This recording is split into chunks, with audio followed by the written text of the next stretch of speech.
Okay, so someone sent us this really interesting article, and it's all about, Gen Z. yeah, Gen Z and how they're aging like milk. Oh, interesting. Right. And it got us thinking, is there really something to this? Yeah, I mean, we joke about it, but It's it fine. looks like more than just a funny saying. Exactly. In this Medscape article we got, it actually connects this whole idea to, What we eat. exactly, to our diet. Mm. It's saying there's a link between what we eat and how fast we age. And get this, the main culprit might be ultra-processed foods. Ultra-processed foods, yeah, we hear that term thrown around a lot these days. So before we dive into the whole aging thing, can we break down what ultra-processed food even means? Right. Because, like, isn't almost everything processed in some way? Right, exactly. I mean, even just like washing and chopping vegetables, technically, that's a form of processing.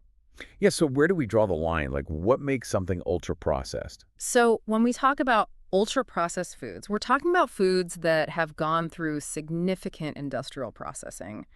Think multiple steps, lots of added ingredients, stuff you wouldn't normally find in your kitchen, like preservatives, artificial flavors, emulsifiers, all those things you can't pronounce. Okay, so not just like an apple that's been sliced and put in a bag, but more like, More like those pre-packaged snacks, yeah, sugary drinks, instant noodles. the guilty pleasures. Exactly. Things that are super convenient, maybe a little too tasty, and often leave us feeling kind of blah afterward. Okay, so we've got a picture of what these ultra-processed foods are.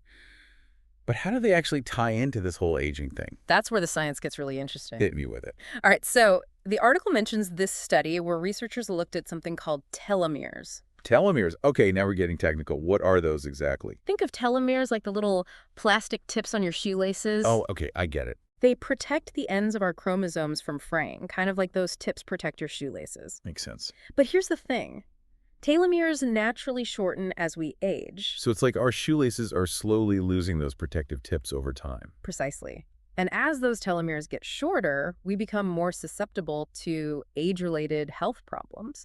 You know, things like heart disease, certain cancers, you name it. So are you saying that ultra-processed foods are like chomping away at those telomeres, making them shorten even faster? That's what this study suggests. They found that folks who ate a lot of ultra-processed foods, their telomeres were significantly shorter compared to those who had a diet that was more whole foods-based. So like their biological age was actually ahead of their chronological age. In a sense, yeah. Now, it's important to note that this is just one study, and we need more research to confirm this link definitively. But it definitely adds to a growing body of evidence that suggests our diet plays a significant role in how we age. Okay, so now I'm starting to see how this all connects back to Gen Z, aging like milk. Right. I mean, think about it. We've basically grown up surrounded by this stuff. Seriously, Yeah. ultra-processed foods are everywhere. It's like they're designed to be irresistible. And let's be real, they're convenient, they're affordable, and sometimes they just hit the spot, you know? Totally. So, knowing all this, is it even possible to avoid them completely?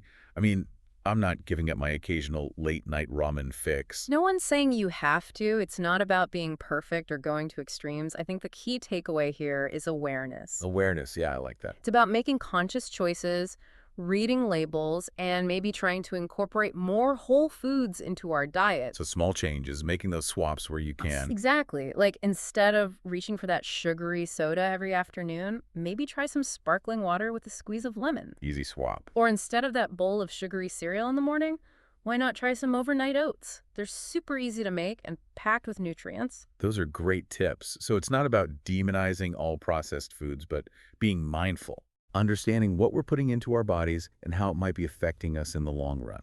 And remembering that small changes can make a big difference over time. Exactly.